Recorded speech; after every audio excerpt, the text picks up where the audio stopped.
na Sibiribugu la a feerela boutique dɔw la 70 awɔ kala kelen 70 ne yɛrɛ kɔni signé CDR ma ko 70 Allahu akbar nka o dugusɛjɛ wula fɛ ne y'a san n ka butigitigi bolo 50 awɔ yɔrɔ dɔw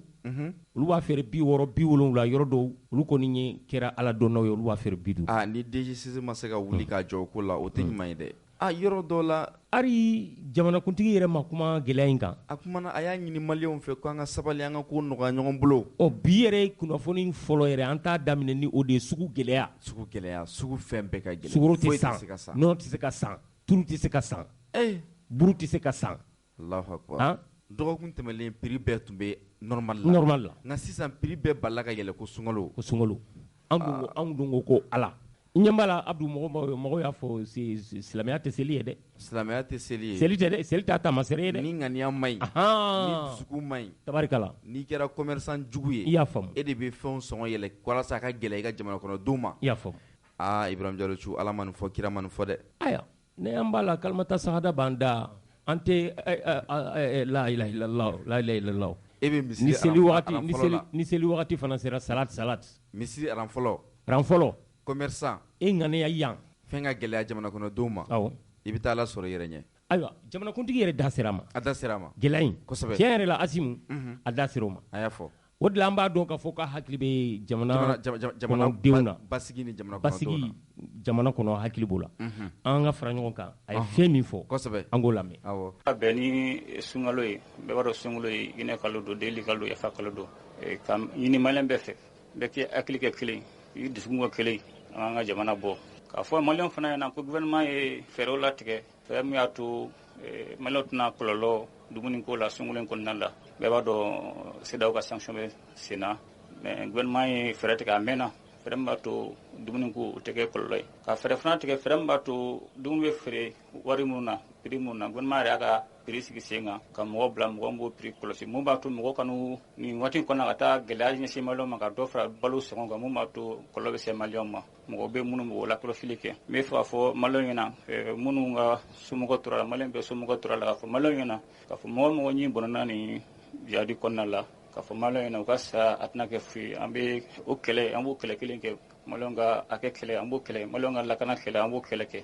mun b'a to sini ma an bɛ an dusuma bɛ jɛ an ka jamana kɔnɔ an tɛ ɲɛmɔ mɔgɔ wɛrɛ fɛ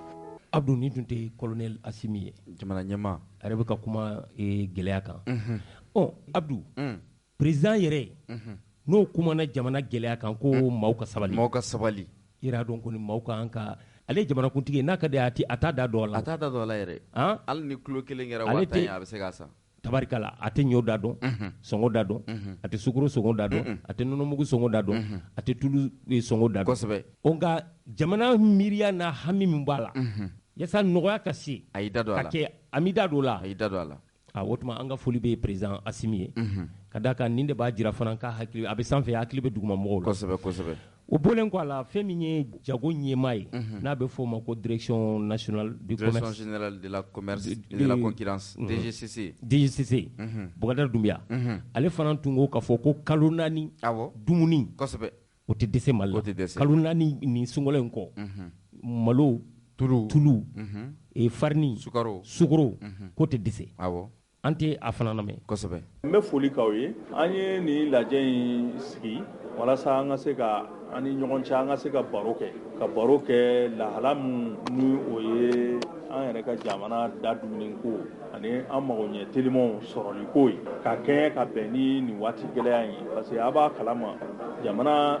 diɲɛ yɛrɛ fan bɛɛ bi sɔngɔko a kuma cayalen bɛ kosɛbɛ an k'an sigi ka baro kɛ walasa k'a lajɛ mun kosɔn sɔngɔw bɛ nin hakɛ la diɲɛ kɔnɔ ani Mali la ale ni embargo jɔyɔrɔ kɛra mun ye sɔngɔw hakɛ la an ka jateminɛw y'a jira ale ni an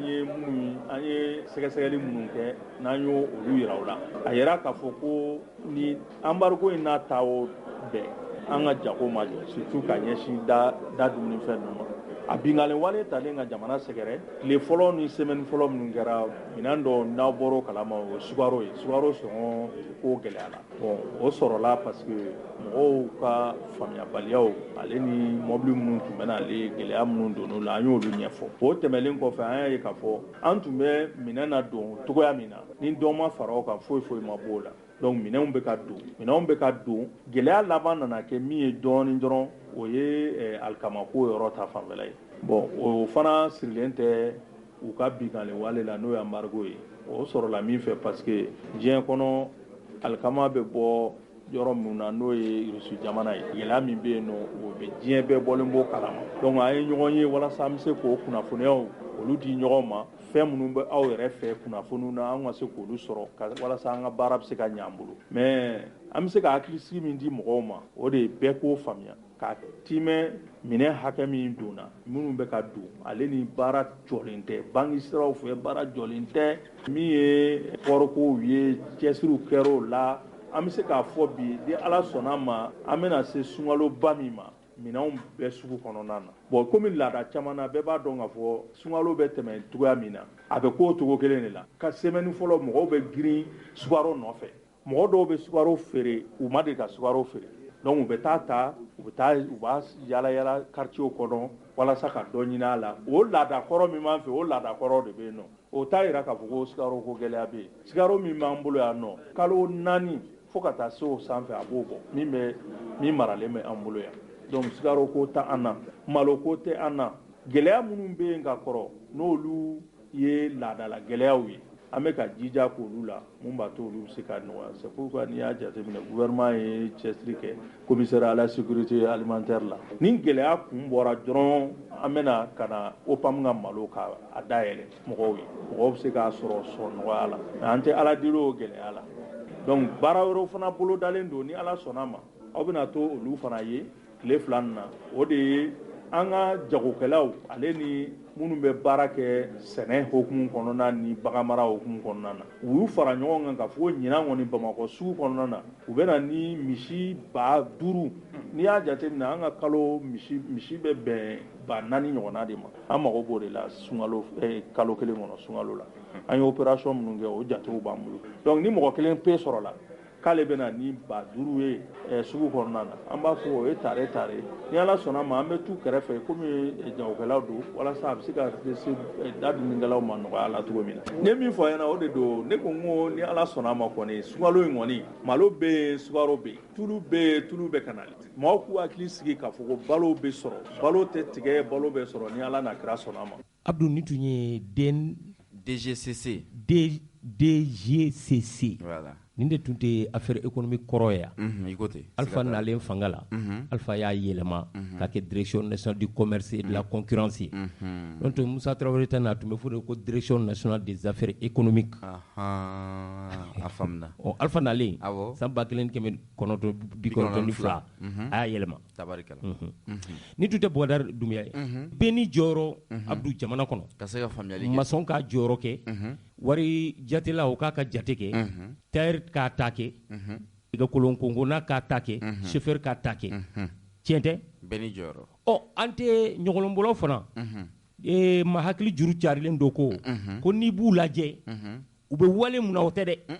a bɛ mun kan ani kumakan in k'o de bɛ don mɔgɔ kunkolo la n'o tɛ u bɛ tulonkɛ mun na yɛlɛ in o tɛ dɛ u b'u to o tulonkɛ in de la ka sɛbɛ fɔ o ɲɔgɔlɔnbɔlaw fana ye gɛlɛya u ma jira an t'u lamɛn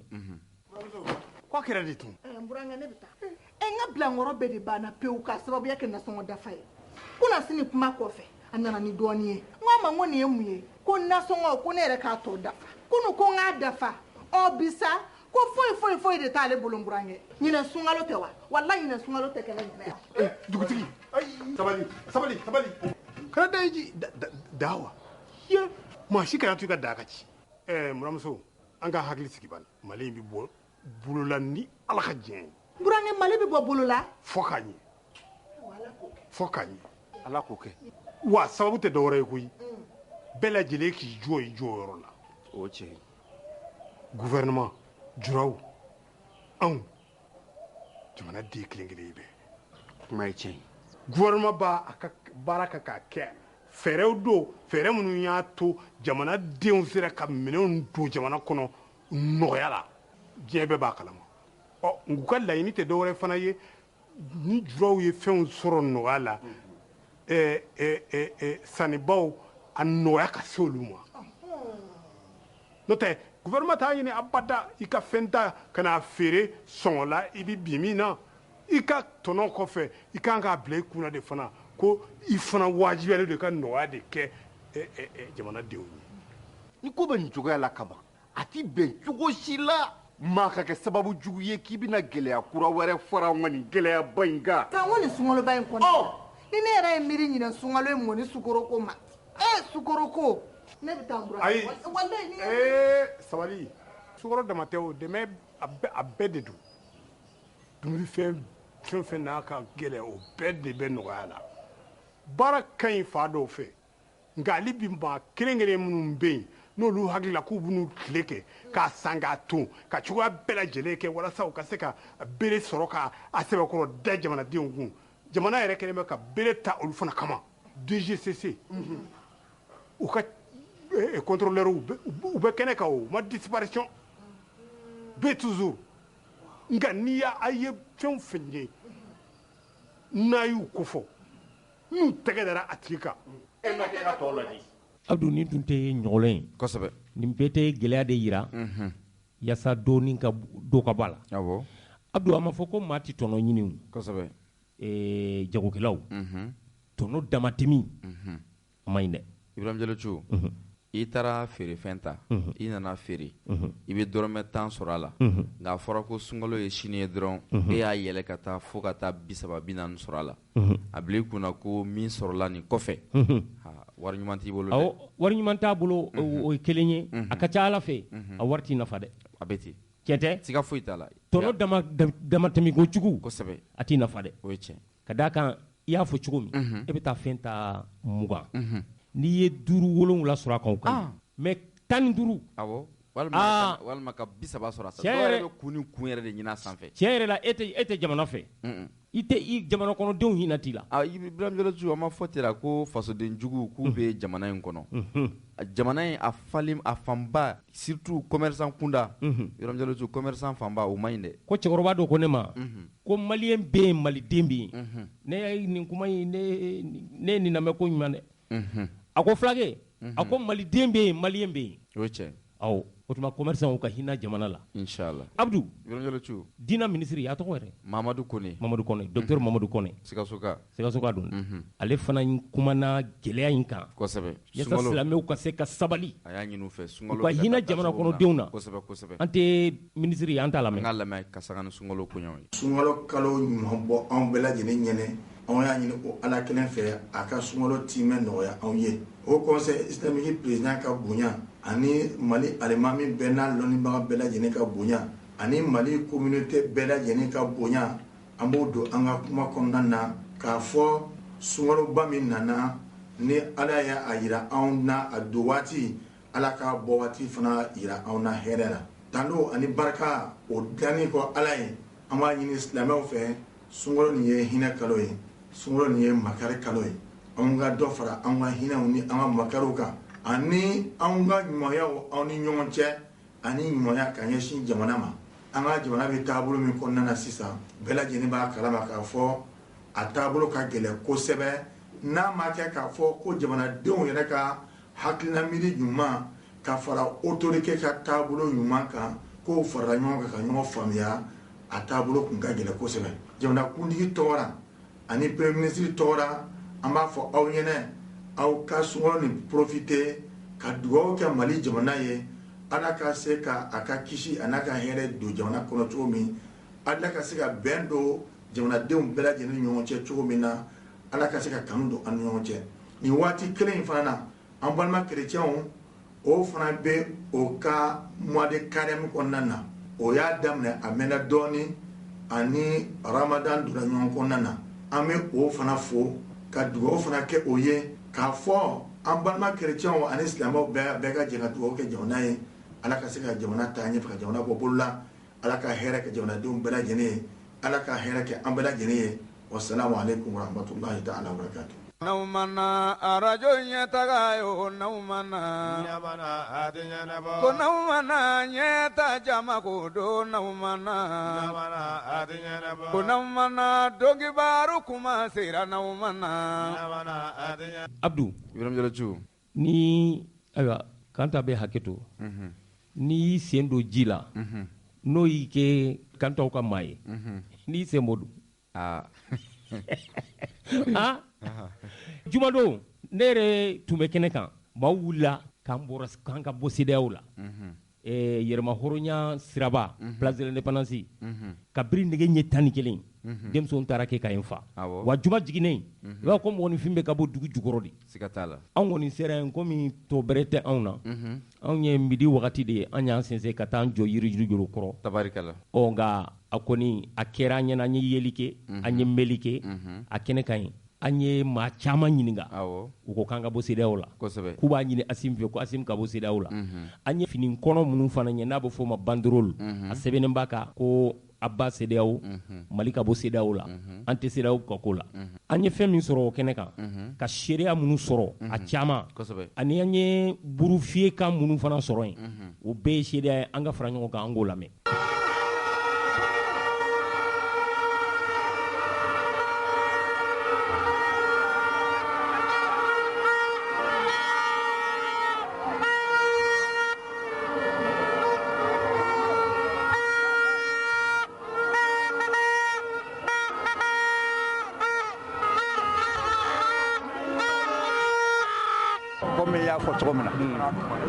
An fara y'a mɛn k'a fɔ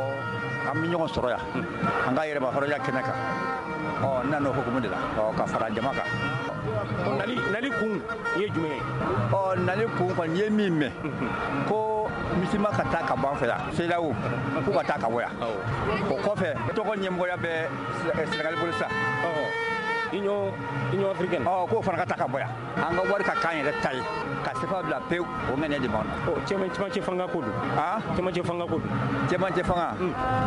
cogo jumɛn cɛmancɛ fanga tun ma fɔ ko san 2 dɔw ko san 1 ni kalo 6 dɔw ko san 5 e hakilina ye jumɛn ye o ko la filɛ o ye ka da ka jama la an ɲɛ bɛ dɔw la olu ko san 5 ko a tɛ tɛrɛmɛ k'a daminɛ dugu ma togodaw la fo ka na Bamakɔ yan bɛn kɛra min kan k'a ta kalo 6 ka taa san 5 wa an sigilen b'o de kan dɛ a tɛ tɛrɛmɛ an kɔni fɛ an sigilen b'o de kan sabula janfa min bɛ sew bolo sa ka ɲɛsin jamana ma bɛɛ ɲɛ b'o la a ma kɛ ko dogolen ye donc an ye min fɔ an kana bɔ o kan an ka taa o sira de fɛ duuru balimaji an b'i fo i fana filɛ nin ye place de l'indépendance la i na kun kɛra jumɛn ye alhamdulillah o ɲininkali diyara n ye ne kɔni nana ka na an ka sɔrɔsiw kɔni u soutenu u ka baara la transition yɛrɛ baara yɛrɛ bɛɛ ne yɛrɛ kɔni ka hakilina ye n nana de fasoko de don kɛra soutenance ka bɔ san ŋaniŋɛ yira jamana bɛ se ka ɲɛ cogo min na mali donna nata mali bɛ se ka sira kura sɔrɔ cogo min na n nalen b'o de la n kɔni bɛ se k'o f'i ye dɔw bɛ k'a fɔ cɛmancɛ fanga kalo 6 dɔw ko san 5 an ɲɛ bɛ dɔw ka sɛbɛnfura kan ko san 5 k'a tɛ tɛrɛmɛ e hakilina ye jumɛn ye o la n'i ye kuma yɛrɛ jate minɛ ne hakili assise national kɔni kɛra o kɛra bɛɛ lajɛlen ka hakilina de ye i tɛ se k'a fɔ k'i b'a bɛɛ sɔrɔ 100% a kɛra cogo cogo i bɛ dɔw banni sɔrɔ assise national kɔni ye min fɔ ne yɛrɛ kɔni ni kan ko de ye san 5 in a tɛ tɛrɛmɛ fɛn man ka bɔ a la o kɔni ni CEDEAO ma sɔn o ma dun ni CEDEAO ma sɔrɔ ma adamadenya ye fɛn dɔ ye ni dɔ y'i bali ko dɔ la o de bɛ to i bɛ se ka hakilina dɔ sɔrɔ ka sira kura bɔ wa jama la dɔw bɛ k'a fɔ ko Mali ka bɔ CEDEAO la o yɛrɛ n'i y'a jateminɛ kow sigira i donna kow la sariya dɔw kɔnɔna na i se ka bɔ ten n'olu fana sariya u ma tagama sariya dɔw fɛ sinon n'i y'a dan ne yɛrɛ kelen ma a tɛ se na o parce que n'i bɔra ko ninnu bɛ bɛnbakan minɛ n'a y'a sɔrɔ CEDEAO ni fɛn ninnu b'u yɛrɛ bolo an bɛ se k'a sɔgɔ o ma jamana gɛrɛ k'a fɔ ko ka ko dɔw gɛnigɛ k'o kɛ anw kan ka anw bɔ an tagabolo kan bolo hɔrɔnya yɛrɛ tɛ sɔn i y'a faamuya donc n'i y'a dan ne ma n'a ma ɲɛ an bɛ bɔ bi tɛ sini don an kɔni bɛ yan kɔni ne yɛrɛ an kɔni bɛ yan kɔni fo ka taa fɔ k'a kun cɛra wagati min na Olaji an b'i fo an ɲɛ b'i la boulevard de l'indépendance la komi tɔw i nakun kɛra jumɛn ye n nakun kɛra fasoko ye jamana tun bɛ bolo min ka kunu a n'a bɛ bolo min ka bi maa o maa bɛ yen n'i dɔɔnin kɛ diɲɛ na i bɛ tiɲɛ ni nkalon bɔ dɔn ɲɔgɔn na o de ye n nakun ye anw donna CEDEAO la parce que n ko CEDEAO an bɛɛ ye balima kelen ye mais bi n'olu bɛ ka fara nansaraw ka anw kɛlɛ anw ka bɔ CEDEAO la n'i ye sen don ji la n'o kɛra i ma kara n'i sen bɔ i bɛ k'i yɛrɛ ma hɔrɔn ye an nakun y'o de ye sɔrɔ ni kunu kun tɛ ka baara bila kana mais bi an ɲɛ b'a la jamana b'a ɲɛ bolo kan aw maa bɛ surasi ninnu dɛmɛ ne b'olu dɛmɛ mais maa maa ko kadi surasi ninnu fɛ ne t'o fɛ parce que faso ko ni ko surasi ni ko faso i b'i ka jamana hɔrɔnya fɛ i fara ɲɔgɔn kan ka jamana de jɔ an bɛ jamana jɔ an tɛ mɔgɔ kun kɔ dɛ an b'an yɛrɛ kun ni jamana de ni maa min ko bɛ k'a kɔni tɛ jamana fɛ mais maa maa ko i bɛ jamana fɛ i kan ka bɔ bɛ ka jamana de dɛmɛ o de ye ne ka kuma ye ala e fasoden ye ne ye fasoden ye an bɛ ka kɛlɛkɛminɛ kuraw sɔrɔ i hakilina ye mun ye o ko ne hakilina ta ye min ye o la n'i ye jamana ni kunun jateminɛ ka na bi lajɛ ka na ye bi ko tulonkɛ bɛ ka kɛ anw na o ye an ka jamana de ladɔnba jamana ladɔnba foyi la mais bi an tun bɛ minɛn min kɔnɔ kunun an ɲɛ b'a la bi an bɛ ka segin o minɛn de kɔnɔ ɲɛdimi dɔ kɔnɔdimi tɛ ko ayi kɔnɔdimi tɛ ɲɛdimi de don bɛɛ ɲɛ b'a la a tiɲɛna nkalon bɛɛ ɲɛ b'a la fɔ n'i b'i tugu de mutaraka foro ka bon ɲɔ t'a la dɛ o kɔni ne ka lajɛ ka se jamanaden bɛɛ ma an ka jamana nin dɛmɛ jamana nin bi a n'a sini kɛra o de anw de ye anw tɛ jamana si sɔrɔ an bɛ se ka taa min k'an faso ni yan an de bɛ sa yan an su de bɛ don yan an denw de bɛ yan an mɔdenw de bɔ an kɔ mais n'an y'a ci bi sini an ka bɔnnaw bɛ kɛ cogo di olu ta da ala bɔnɛ ye mɔgɔ bɛ so jɔ k'a da i kɔ de ɲɛ mais i ka du tɛ ci k'i kɔ bila kɛnɛ o ne ka ladilikan ye welekan b'i bolo welekan min bɛ ne bolo o de ye jamanaden an bɛɛ ka fara ɲɔgɔn kan jamana bɛ se ka jɔ cogo min na an bɛɛ ka fara ɲɔgɔn kan maa kelen tɛ se dɛ hali an bɛ minnu nɔfɛ bi olu tɛ se olu ka fanga bɛ anw ye n'i y'a mɛn dogo don ko fanga bɛ jɛgɛ la a bɛ ji la de ɲɛkun kɔmɔgɔ de b'i la ɲɛmɔgɔ la fanga o de kɔmɔgɔ ye an bɛ dugawu de kɛ de hali maa min dusukun tɛ jamana in fɛ an b'a ɲini ala taala fɛ ala k'a bɛ dusukun yɛlɛma ka kɛ jamana in fɛ ala k'o kɛla kira bonya kama o de ye ka ladilikan ye an b'i fo wulada in na ɲan b'i la place de l'indépendance la an bɛ se k'a dɔn an bɛ se k'i nakun dɔn jɔyɔrɔ ye ne de ka ko n faso parce que n faso de ka di n ye mali ne de ko n faso mali de ka di n ye sabula ka da kan jɛɲɔgɔnjuguw kɛlen bɛ ka degun ni kɔlɔlɔ min ta ka an sɛgɛrɛ n bɔkun de y'o ye ka na n ŋaniya yira ka fɔ n tɛ jɛn n'a ye bi n tɛ jɛn n'a ye sini o jɛɲɔgɔnjugu o tɛ dɔwɛrɛ ye n'o ye CEDEAO ye CEDEAO ye mun ye k'an ka kɛ tɔn ye ko ni degun bɛ mɔgɔ min kan k'an ka ɲɔgɔn dɛmɛ an ko o magoya degun bɛ se ka wuli ka bɔ a kan cogo min mais degun bɛ anw kan an bɛ k'an ka degun fɔ a ye an ko an ma k'an kunkolo de b'an dimi a bɛ ka kɔnɔdimi fura d'an ma k'an k'o ta ko n'a mɛnna k'an kunkolo bɛ kɛnɛya an ko ayi an kɔnɔ tɛ an kunkolo de bɛ k'an dimi bɔkun ye den ya ka se yan k'a yira k'a fɔ yala o lahala mun b'u bolo an tɛ jɛn n'o ye bi an tɛ jɛn n'o ye sini an tɛ wa n'o yɛrɛ n'a tɛ ɲɛ yɛrɛ o tuma an ka baw fara u k'an to yen an k'u to yen. ko CEDEAO ye aw den de ye CEDEAO ma bange Mali la yan. i bɛ den dɔ wolo n'a k'i sago kɛ i bɛ ban a la i b'a to a bolo. i ka kumakuncɛ kuma ye jumɛn ye. n ka kumakuncɛ kuma ye mun ye ne yɛrɛ bɛ yan n bɛ ka mɔgɔw de makɔnɔ n bɛ hali n bɛ wele de da maliyɛnden mana kɛ diɲɛ yɔrɔ o yɔrɔ an bɛɛ ka bɔ ka na an ka fara ɲɔgɔn kan mali tɛ ka foyi ye maliyɛn wɛrɛ kɔ i y'a kɛ cogo o cogo bɛɛ bɛ taa mɛ mali in bɛ to yan dɛ n'anw tora yan a bɛ to aw jɔn bolo an denw olu denw an mɔdenw an tulomasamaw a n'an fo ka fɔ a bɛɛ ye mali kelen de ye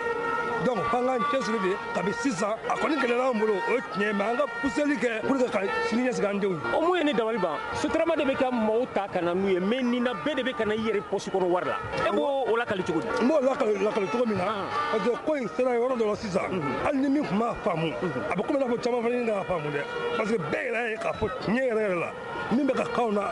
a man kan tɛ ka k'anw na kɛta tɛ donc anw de don anw faso de don a bɛ ka k'anw de la anw de bɛ ka tɔɲɔ parce que n'i ma fɛn fɔ fana o kɔrɔ ko min bɛ ka kɛ na ka jari ye wa an dun tiɲɛ yɛrɛ la an degunna an tɔɲɔna o de y'a to f'an ka bɔ an ka kuma. an bɛ fɔ karamɔgɔcɛ e fana bɛ place de l'indépendance la yan nka ne bɛna ɲininkali min tɛ n ko la i yɛrɛ dɔn an tun ye sɛbɛnw don IMOA kama an ka nafoloko la o nafoloko o ɲɛnabɔra nka an bolo ma da kan fɔlɔ nka wulada in na i bɛ yan i hakilinata ye mun ye. bon n kɔrɔkɛ ani balimakɛ ale ye min fɔ donc ale y'a bɛɛ fɔ ka ban ya an nakun tɛ foyi an nana fasogo dɔ la ya ne yɛrɛ filɛ nin katakani dɔ la 2000 francs n y'a katakani ta ka na n'a ye o fasoko ye donc o ka dɔn a kɔrɔ y'a mɛn donc CEDEAO ye tɔn min ye an jɛra ka tɔn min sigi siraw nana kɛ k'a kɛ komi on dirait que an tɛ tɔn den dɔ ye y'a mɛn donc an ye wara min faga y'a mɛn olu ka don o golo jukɔrɔ k'u b'an nasira n'o ye tiɲɛ yɛrɛ la u y'o kɛ mais u bɛna fɔ u jigi kɔ est ce que faamu u bɛna fɔ u jigi kɔ ne kɔni ka laɲini ye min ye o ye ne ka laɲini ye n bɛ k'a fɔ ni yɛrɛ hakilina ye ni se bɛ ne ye an ka bɔ CEDEAO la siɲɛ kelen mɔgɔ tɛ kɛ foyi y'i yɛrɛ kɔ i bɛ jamanaba fɛn fɛn ye y'a mɛn u ye gɛlɛya dɔ traversé ka na nɔgɔya la donc an kɔni ta nɔgɔyalen don mais an ka lafiya ɲini ka bila an yɛrɛ denw ye donc o don an bɔkun ye. ɲɛ bɛ i kamakun na nin ye drapeau jumɛn ye. nin ye Russie drapeau de ye. e munna i y'o bila i kamakun na. voilà donc n y'o bila n kamakun na ka d'a kan a ye Russie la u ye balimaya yira n na ka jɛɲɔgɔnya yira n na ka kɛlɛya yira n na ka teriya yira n na donc maliyɛn tɛ fitiriwale y'a mɛn wa. cɛ min kɛ ni faransi tun ye nin kɛ an tun b'a waleɲuman dɔn komi olu y'an ka koloni ye donc n'u banna mɔgɔ min kɛra fɛ mɔgɔ dɔ fɛ diɲɛ y'o ye o voilà donc o de y'an ka laɲini ye an ka autorité n'a ma segin an kɔ kana segin kɔ y'a mɛn wa n'u après a muri an ka jamana ko la donc n'u y'o dɔn ka ban y'a mɛn u kana an janfa y'a mɛn u ka maliyɛnw ka laɲini ɲini k'a dɔn y'a mɛn ka tagama n'o ye u bɛ yɔrɔ o yɔrɔ an b'u kɔ voilà i ka welekan don bon ne ka welekan ye min ye vraiment ne contannen don mɔgɔ bɛ ka bɔ donc n b'a ɲini maliyɛnw fɛ an ka jɛ an ka fara ɲɔgɔn kan an ka fasoko la minnu m'a faamu u k'a faamu an bɛ fɛn fɛn na an bɛ jamana ko dɔ la so an tɛ fonctionnaire ye commerçant do ye mais an y'an ka butigiw to yen ka na fasoko dɔ la donc u yɛrɛ k'a ɲini y'a mɛn u k'a essayer an ka fara ɲɔgɔn kan pour que ka se ka jamana bɔ bolo la voilà o de tun ye ne ka kuma laban ye ka lase ma. n nakun ye fasoko ye min de don k'a fɔ ko kuma ka di n ye n b'a bɔ n da la tɛ yɛrɛjire tɛ yɛrɛfɔ tɛ CEDEAO jɛkulu min don filɛ nin ye a bɛ kɛ don min ne de y'u servi table la j'étais l'un des maîtres d'hôtel de Moussa Traoré initiative bɔra Moussa de la en 75 u ye réunion kɛ tabali min kan u ye réunion kɛ tabali min kan Bamakɔ yan ne de y'u servi à table ils étaient 8 et tous n'étaient pas adhérents hakɛto dɔw de nana comme participants bi bi na Ghana bɛ ka min fɔ ale ni Moussa tun bɛ balima kuma min fɔ ni bi na président min bɛ Ghana n'a bɛ se ka jɛri yɛrɛ lakunu k'a ɲininka a bɛ diya ne ye ni bi sera olu b'a fɔ k'u bɛ CEDEAO kɛ Moussa ye CEDEAO ye Moussa initiative ta pour les pays olu minnu filɛ nin ye u ka jamana kɔnɔdenw ka se ka circuler u ni ɲɔgɔn cɛ avec leurs biens sans autant de problèmes. an ka jago don an ni ɲɔgɔn cɛ. voilà économiquement pour que vraiment an kana ɲɔgɔn u ka jamanadenw kana ɲɔgɔn u kana degun u kana jamana ɲɛmɔgɔw donc u ka ko dɔw nɔgɔya u ni ɲɔgɔn cɛ pour que vraiment population ka se ka peuple ka se ka fɛnkɛ ɲɔgɔn fɛ quoi a dabɔra o de kama o initiative bɔra Musa la Musa ma Faransi ɲininka Musa ma mɔgɔ si ɲininka pour créer ça u nana yan bi na je peux vous faire savoir mais mise en place kɛ théoriquement comme ça Musa sigilen de tan Jeri yɛrɛ ninnu bɛ tan Thomas Sankara bɛ tan Samuel Doe bɛ tan don min u bɛ fɛnkɛ Musa ma mɔgɔ initiative ɲininka kuma tɛ fɛn a de y'a fɔ ko an jɛkun ye min ye c'est pour que an ka population an ka peuple ka se ka circuler avec leurs biens avec moins de problèmes a plus de raison k'a fɔ ko CEDEAO ka former a 10 jamana wɛrɛ ma olu k'a di France ma a ma dabɔ kama de Musa ma ta ou bien Musa lakunu bi Musa b'a f'u ye ko ne ye CEDEAO initiative ta ma dabɔ France kama a b'o fɔ a b'a ɲininka a b'a fɔ il va bien vrai ne ma ta France kama mais bi u ye CEDEAO ta k'a kɛ bâton de commandement ça c'est un bâton de commandement passé à la France c'est pas pour la France non c'est pour l'Afrique occidentale Afrique occidentale c'est pour que an yɛrɛ dama ka se ka vraiment an fɛngɛ mais n'o nana kɛ fɛn wɛrɛ ye an bɛ min si dɔn an min y'a créateur ye n'o bɛna kɛ an bolo degun ye n'an y'a bila an bɛ ban an ka bɔ a la siɲɛ kelen un point aw ka laɲini y'o de ye an ka laɲini ye fɛ an ye fɛn min dabɔ min kama an y'a dabɔ pour que an ka jɛ ka fɛngɛ ɲɔgɔn fɛ ni vraiment ni tiɲɛni de bɛ ka don a la an t'a dabila i bɛ jɛgɛ mɔn na i ye ambition bila toujours a bɛ taa kale i b'a minɛ a bɛ taa kale e laban tɛ yɔrɔ bila i bɛ yen bila i bɛ taa e laban tɛ yɔrɔ bila a banna c'est tout et aujourd'hui vous m'excusez n tɛ u ka juguya la je les indexe pas n'i y'a ye bi an sera nin ma bi u juguya tɛ n kɔnɔ fasoden jugu lase ma lesquels politique mɔgɔw olu de y'an lase nin mun na du fait que armée pouvoir ta a ma diya u ye bɛ limiter ça mais armée ye jɔn ye an frères tɛ wa an denw tɛ wa an kɔrɔw tɛ wa u ma bɔ sanfɛ ka na o an ka jɛ k'u soutenir pour que jamana ka se ka fɛn kɛ o kɛra kara ye u bɛ taa mɔgɔ wɛrɛ de bila an na wala bɛ problème créer an ma a bɛ mun ɲɛ u ye à quoi ça sert. n tɔgɔ ye Alu El Hadji Tambura ye n nakun ka ca dɔɔni mais principalement i nakun kɛra jumɛn d'accord n bɛna kun principalement aujourd'hui nana de ka fɔ n ka armée ma k'a ni ce k'a ni baraji an b'a kɔ bi an b'u kɔ sini n'i y'a mɛn ko jamana i ko armée de armée tɛ yɔrɔ min na jamana tɛ yen hakili bɛ Alpha Umar Konare ka kumakan dɔ la Alpha Umar Konare ko une armée forte est une menace pour la démocratie. Alpha kelen ka nin kuma fɔ a ye ne jigila misɛnya kojugu. O de an ka nɛgɛw taara tigɛ tigɛ. O de ye armée ci o armée cilen a ma dan o ma a ko le Mali n'a pas besoin des hommes forts mais plutôt avoir une masse à l'école. Un village, un CE2 ou une école. A y'a fɔ tan. Alpha ko éducation de masse. Ko éducation de qualité Mali mago t'o la o ye ne jigi tigɛ sabula jamana mun ma kalan kɛ o jamana bɛ to n'i ko kunfinya i ko i kana bɔ nɔgɔ la donc bi ne nakun ne b'a ɲini an ka autorité de transition minnu bɛ yan bi c'est vrai CEDEAO mɔgɔw nana k'a fɔ ko transition kalo 12 ka taa kalo 16 la nka Asimi b'a dɔn CEDEAO cilen de don a bɛ dɔ de ka ci la Asimi b'o dɔn o de la Asimi y'a tɛrɛmɛ Maliyɛnw tun ko transition o ka kɛ san 5 de nka puisque Asimi b'a kalama ninnu ka ŋaniya min ye ale fana y'a tɛrɛmɛ a kun ma kalo 36 u ma sɔn ko kalo 29 u ma sɔn ko kalo 24 u ma sɔn Asimi b'a kalama u tɛ sɔn o de la a y'a tɛrɛmɛ k'a yira fasoden ɲumanw ma k'a yira maliyɛnw bɛɛ la ka jamana bɛɛ ta seede ye k'a yir'u la ko a tiɲɛni ma bɔ an fanfɛla la tiɲɛni bɔra CEDEAO fanfɛla de la an y'o faamu nka an b'a fɔ Asimi comme ale de ko kalo 24 an b'a to ale yɛrɛ kama sinon an ma 24 fɔ an ko san 5 Assisi la an ko san 5 o san 5 an bɛ segin a kan bi tuguni k'a f'u ɲɛna an b'a ɲini an ka gouvernement fɛ bi n'o ye Choguel Kokala Maïga ye ani Asimi ne b'a fɔ à travers votre radio m'a fɔ c'est un président de la République du Mali colonel Asimi Goïta munna ne b'a fɔ un président de la République du Mali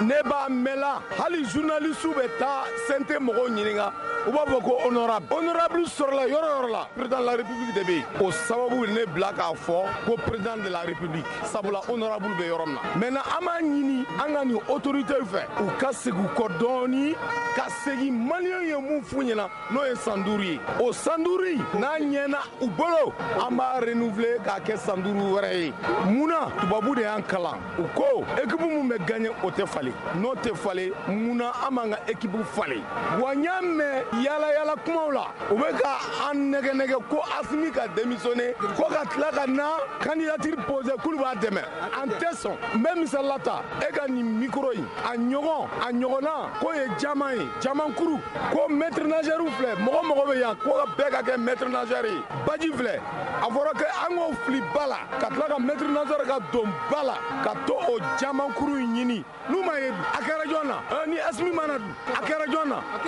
donc an bɛ mun ɲini u fɛ n'u b'a fɛ diɲɛ bɛɛ ka tulo bɛ ne mankan na u k'a dɔn pour que an ka taa élection la condition kelen pe an ma condition fila fɔ dɛ condition kelen fo parti politique de ka créer Mali kɔnɔ mun bɛ bi parti politique tɛ ANR kɔnɔna na an y'a mɛn k'a sɛbɛntiya récépissé bɛ mɔgɔ minnu bolo k'o ye parti politique ye parti 230 parti tɛ a bɛ fɔ olu de ma ko groupement d'intérêt économique u bɛ wele ten de c'est des GIE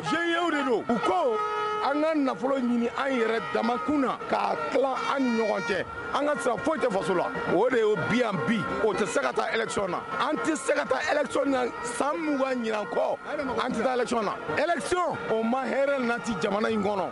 sabula GIE de créera an bɛ ka taa rythme mun ma 230 partis politiques bi ye 2022 d'ici 2050 on va arriver à 2000 partis politiques d'ici 2022 à ce rythme là d'ici 2050 o kɔrɔ ye jumɛn duba kelen bɛɛ b'a ka parti créer duba kelen bɛɛ n'a ka parti parce que GIE de don parti tɛ parti i bɛ baara kɛ jamana kɔnɔ an ma parti foyi ye mun ye baara kɛ parti tɔgɔ la jamana in kɔnɔ an m'a ye an b'a ɲini an ka autorité fɛ ka segin u kɔ k'a fɔ jamanadenw ko san 5 wa u seginna san 5 in ma san 5 in an tɛ tɛrɛmɛ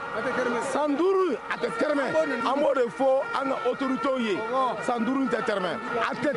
tɛ tɛrɛmɛ bi san 5 an ka taa n'a ye CEDEAO an tɛ bɔ a kɔnɔ sabula n'i y'a mɛn i bɛ bɔ fɛn kɔnɔ e donna kɔnɔ de an ma don a kɔnɔ an de y'a dilan an de ye CEDEAO dilan i ye fɛn mun dilan i tɛ bɔ a kɔnɔ i b'o bila kɛrɛfɛ dɔrɔn o b'a yɛrɛ ɲini an ka continuer an ta la CEDEAO mɔgɔw b'a fɛ ka kuma an ka autorités fɛ an b'a ɲini Asimi fɛ a k'a f'u ɲɛna ko jamanadenw ko u ka to yen tant que u ma sanction in wuli sanction n'a ma wuli u kana na an ka jamana kɔnɔ n'u y'a wuli don min na u bɛ se ka na an bɛ sigikafɔ kɛ. hali médiateur Goodluck Jonathan a kana na. médiateur n bɛ fɛn kelen f'i ɲɛna n'i y'a ye i ye furu taama la i y'o ta o k'i ka kɔɲɔ taama tati ka mɛnɛ sisi ka fɔ furu taama la in de jogo man ɲi a ti ka taa tiɲɛ fɔ Goodluck o kɔrɔ jumɛn bon sens mais c'est un malheureux lui-même il est dans un étau ale de bɛ dans un étau an yafara ma ni sanction ma wuli a ka to a nɔ na ye tant que a ma wuli a ka to a nɔ na f'a ka wuli n'a wulila don min na u bɛ na an bɛ sigi ka kufɔ kɛ san 5 an tɛ tɛrɛmɛ an nakun y'o de k'a fɔ an ka président de la république denw bɛɛ de ko a k'i jɔ a jɔyɔrɔ la yen an b'a kɔ ni mɔgɔ ma tɛmɛ an na u tɛ se ale ma an b'a ɲini a fɛ u ka san 5 ta ba la Barkhane ba 4 ani 500 Takuba 310 G5 Sahel ba 7 500 ani 17 n'i ye ninnu bɛɛ fara ɲɔgɔn kan a bɛ jɔ ba 35 calcul de kelen don tubabu ma foyi kɛ gansan u ye calcul de kɛ ka na bɛn nin ma o bɛɛ de nana avec des drones des équipements nga nin bɛɛ lajɛlen an minɛlen don an gɔnɔ na jihadistes fɛ mototigi bɛ ni mobilitigi bɛ kɛlɛ mu ɲɔgɔn cɛ wa kɛlɛ tɛ ɲɔgɔn cɛ drone b'aw bolo aw dɛsɛra u la a' ta an yafara malidenw ko u b'u ka sécurité ta ba la wa u ka taa wa an bɛ se ni ala ka jɛ an tɛ dɛsɛ.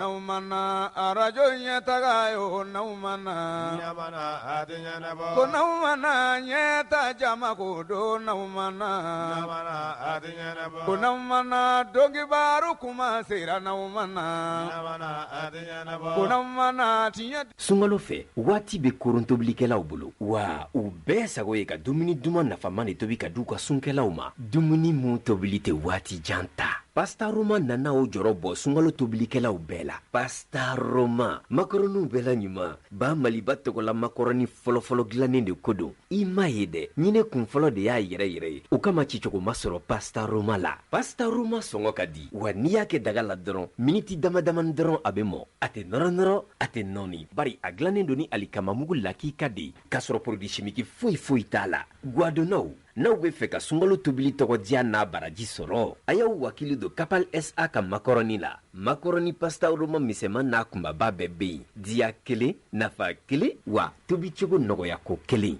naumana arajo nyetaga yo naumana nyamana adinya nebo ko naumana nyeta jama ko do naumana nyamana adinya nebo ko naumana dogi baru kuma sera naumana nyamana adinya nebo ko naumana ti Abdou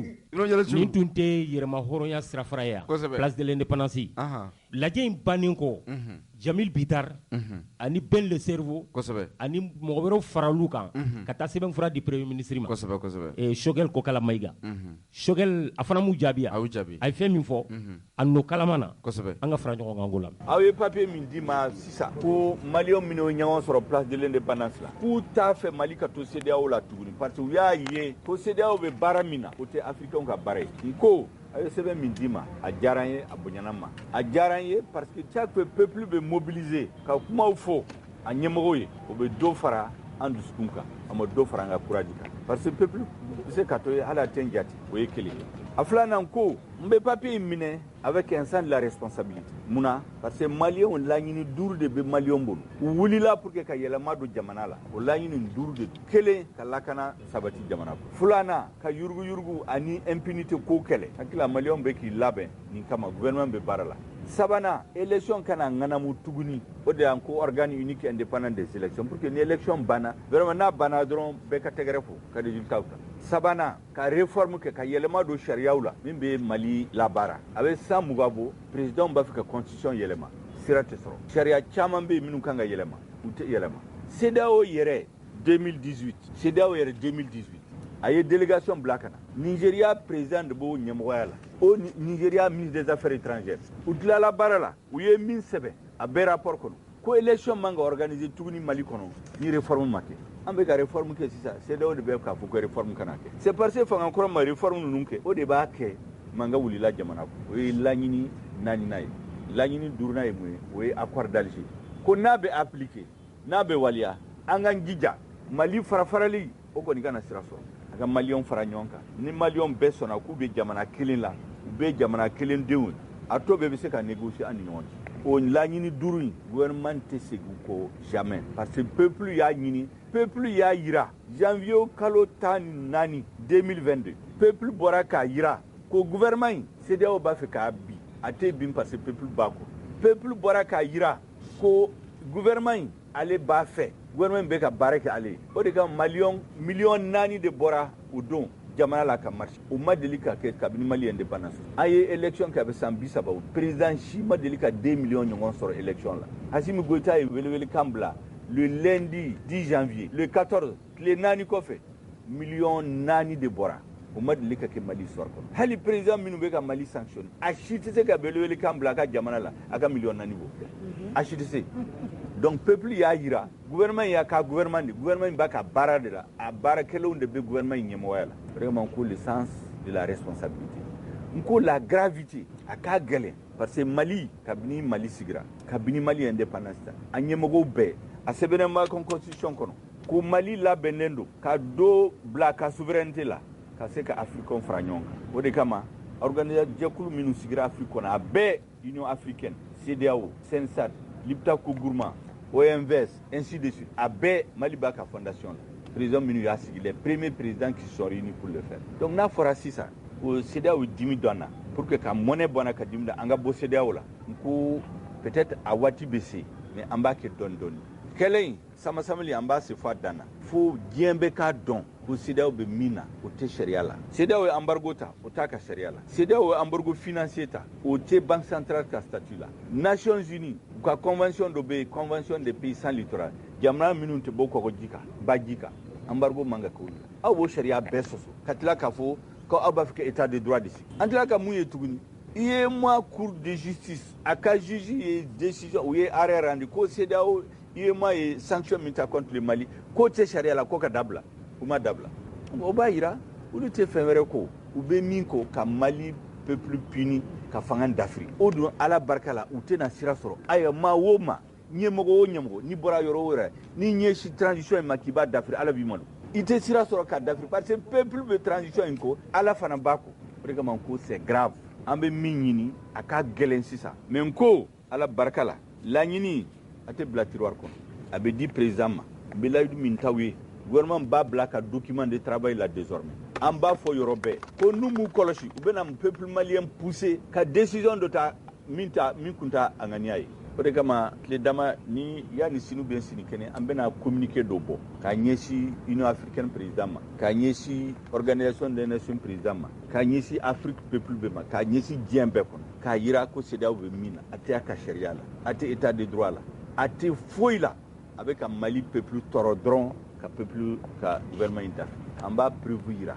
diɲɛ bɛɛ la o bɛɛ bɛ kan an bɛ k'an labɛn dɔɔni don min na an bɛ décision grave in ta comme o bɛ ka min ɲini o b'a sɔrɔ peuple malien peuple africain historiquement politiquement bɛɛ y'a dɔn ko sira wɛrɛ tɛ Mali bolo parce que hali n'an b'a fɛ ka to organisation ninnu la an se ka t'u la pour que ka Mali faga an se ka t'o la o donc o de kama n ko ma ko aw ye min di o papier in an b'a minɛ n'an bolo fila an bɛ baara kɛ n'a ye fana n'an bɛ taa négociation la don o don o bɛ tɔn hakili la an b'a f'u ye fana an ka peuple bɛ min ɲini sisan an b'a fɛ ka bɛɛ fo comme sisan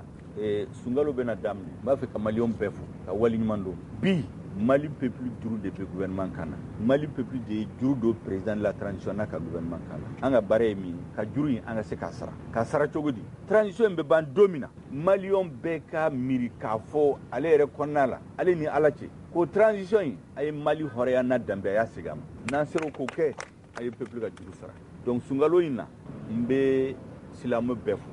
bɛɛ ka dugawu kɛ ala ka n ka jamana lakana ala ka n ka jamana ala ka fanga di ani kɛnɛya ka di président ma jamanadenw ye baara min kalifa ale la président Assimi Goïta a se k'o baara in k'a se a dan na bi an mago bɛ fɛn fila la n bɛ to k'a fɔ don o don duwawu peuple ka duwawu a n'a ka donc sunkalo in kɔnɔ n bɛ ala deli a ka dɔ bɔ gɛlɛya ba min bɛ maliyɛnw kan mais soutien min bɛ di gouvernement ma dɔ ka fara o kan silamɛ bɛ ka duwawu kɛ ala ka Mali lakana ala ka hɛrɛ ni sabati ni lafiya k'a lasegin Mali la kɔngɔba min bɛ fɛ o de ye nin k'a f'aw ye aw ni ce aw ni baraji ka aw ka manifestant bɛɛ fo président tɔgɔ la gouvernement tɔgɔ la hakito b'a la seli ala ma Abdou jɛmu fanga nana san 1991 a jɛmu fanga jamana ɲɛma fɔlɔ o kɛra Alpha Umaru Konare san 1992 ale y'a ka san 10 kɔni a y'o dafa o nka wo la fɛn min ye sigida sabanan n'o ye commune 3 ye a député fɔlɔ démocratie tile la o ye maître Ibrahim Berté commissaire huissier ale tun ye CND député nka olu ka première législature la député 100 ani 20 ani 7 127 après de a nana kɛ 147 ye notre première législature la 127 députés ale tun fana a kɛra assemblée nationale ali nu Diallo ka dangan sabanan ye comme olu tun bɛ Muntaka ka parti la CND faso yiriwatɔn a ye gafe bɔ o gafe lancement an tun bɛ yen o comme ale ye député kɔrɔ ye an tilala k'a ɲininka jamana ko CEDEAO olu yɛrɛ delila k'o to député la k'a taamaw kɛ an ka fara ɲɔgɔn kan ka maître Ibrahim Berté an ka lamɛn maître Ibrahim Berté i ni sɔgɔma n b'a cu i ni sɔgɔma n'i ko Ibrahim Berté UC n'i ko Ibrahim Berté san 1992 député fɔlɔ sigida sabanan na n'o ye CND député première législature n'i ko Ibrahim Berté i ko dangan filanan wasabulon kɔnɔ san 1993 fo ka taa bila san 1997 o de Berté ye ayiwa an y'a ye i ye député ya kɛ den wɛrɛ yera ngɔyɔ la o ye mun ye i ye gafe dɔ sɛbɛn a gafe in n'a bɛ fɔ o ma ko coup de gueule gafe in fɛn caman b'a kɔnɔ hakilina in y'i sɔrɔ cogo di n diyara n ye n balimakɛ donc vraiment n b'i fo ka radio ɲɛtaga baarakɛla bɛɛ lajɛlen fo ani aw ka lamɛnjɛkulu parce que aw ka radio n'aw ka télé hali ne balima minnu bɛ Côte d'Ivoire n'u nana o b'a fɔ ko télé ɲɛtaga ni radio ɲɛtaga ko olu ka lamɛnfɛn ye donc n'i y'o kɛlen c'est que a bɛ ci ɲɛnɛma de la a bɛ ci belebele la mun ka di mɔgɔw ye hali bi ala ka ɲɛtaga sabati ne ye député ya kɛ e yɛrɛ ka jɔyɔrɔba yɛrɛ la denmisɛn biɲɛkɛnɛ min tun b'a ɲɛfɛ a wagati la e tun y'o kɛlɛ cɛfarin dɔ ye donc ne kelen ka cɛkisɛya tɛ commune 3 cɛ n'a muso denmisɛn ni maakɔrɔba aw ka cɛsiri n'aw ka jija o de y'a to ne sɛnɛ ka kɛ fɛn dɔ ye hali bi an ye ɲɔgɔn dɔn sababu min kɔnɔ n'o kɛra hɔrɔnya yɛrɛ dɔn bonya danaya kanu ani jigi ne bɛ commune 3 cɛ n'a muso bɛɛ lajɛlen fo la ka maliden bɛɛ lajɛlen fo parce que n'i kɛra wasabulon den ye hali mɔgɔ yɔrɔ min y'i ta olu y'i ta mais i ye Mali bɛɛ de ta ye n kɔni cu an ye sera ka ko dɔw lamaga wagati kɔnɔna la ko belebelew tɛ dɛ mais an ye dɔɔnin kɛ